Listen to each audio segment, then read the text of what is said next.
Assalaamu calaykum.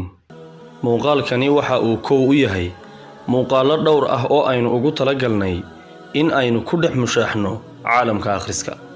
Mucjisada Qur'aanku waxa ay ahayd mucjisadii ugu weyneyd ee soo marta taariikhda aadanaha iyo xadaaradaha dunida.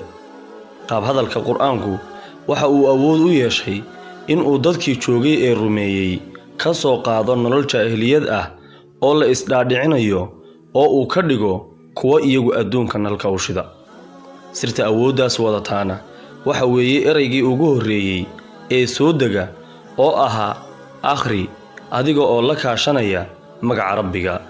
Waxa ay noqotay kelmad qaaday xadaarad cusub oo akhris la dhaho.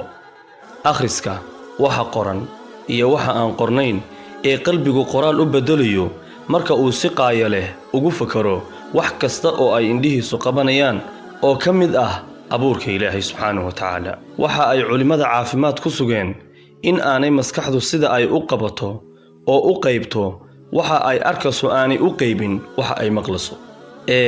Waxa ay akhriyaysaa uu ka sugan yahay waxa ay dhageysanayso. Sidaas ayaa ay waxa ay indhuhu arkaan uga awood badan yihiin waxa ay dhaguhu maqlaan. Marka laga hadlayo xifdinta iyo soo xasuusashada wixii aad hore u akhriday ama maqashay.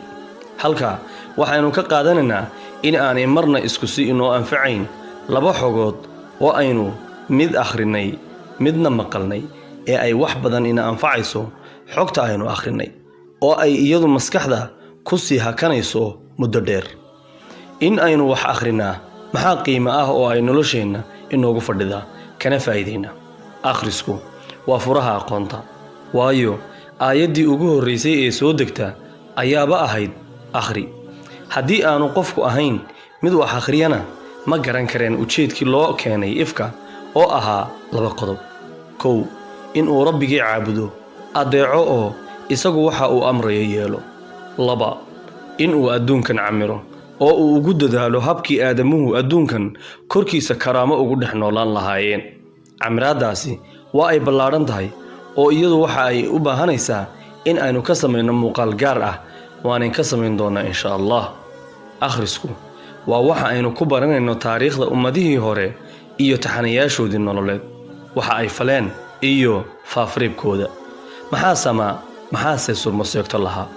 Akhrisku waa ka ku baraya xirfado nololeed oo aad ku dabarto nolol maalmeedkaaga dadkaagana wax ugu tarto. Akhrisku waa kan sababta u ah in Alle kor u qaado if iyo aakhiro qofka dhaqankaas akhris leh. Waase qofka akhriskiisu aanu hodin oo haadaan ka ridin ee uu hilinka toosan mariyay. Akhrisku waa waxa aad ku kala garanayso cadowgaaga iyo ciddaada. Akhrisku waa kan furaya maankaaga ee kuu sababaya in ay xikmadaadu badato, dhacdhacaaguna u yaraado. Akhrisku waa ka aad ku ogaanayso waxyaabo badan oo aan goobaha waxbarashada laynoogu dhigin.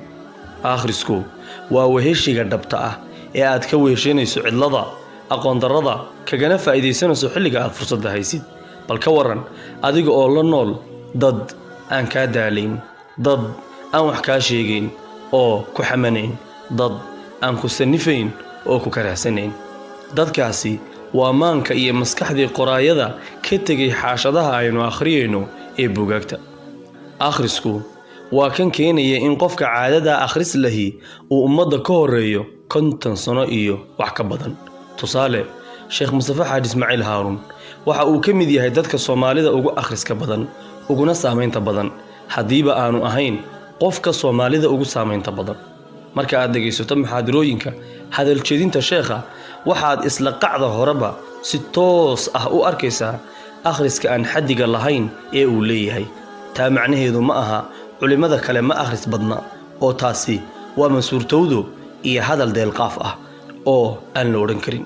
waayo haddii aanu akhriskoodu badnayn culimaba may noqdeen oo qaarkood baa xilligoodu u dhaxeeya masjidka, guriga iyo maktabadda.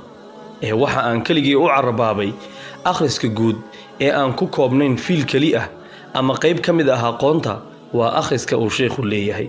waana sababta hadalka uu dhahaa uu u dhaboobo oo waxa aad aragteen arrin hadda dhacday oo uu ka sii hadlay 1980kii iyo wax ka agdhow.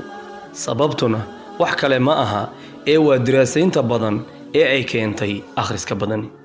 haddii in wax la akhriyaa ay leedahay muhiimadda iyo boqolaal kale oo aynaan sheegin, sidee ayaa uu qofku u yeelan karaa caado akhris oo aanu sinaba uga tegin? maalin kasta intiisa akhris waa cinwaanka muuqaalkeenna kan inoogu xigi doona insha Allah. inta aan ku kulmano muuqaalka aan ballan qaaday, waa Sakariya Haruuni oo idinkaga tegaya. assalaamu calaykum ورحمة الله وبركاته.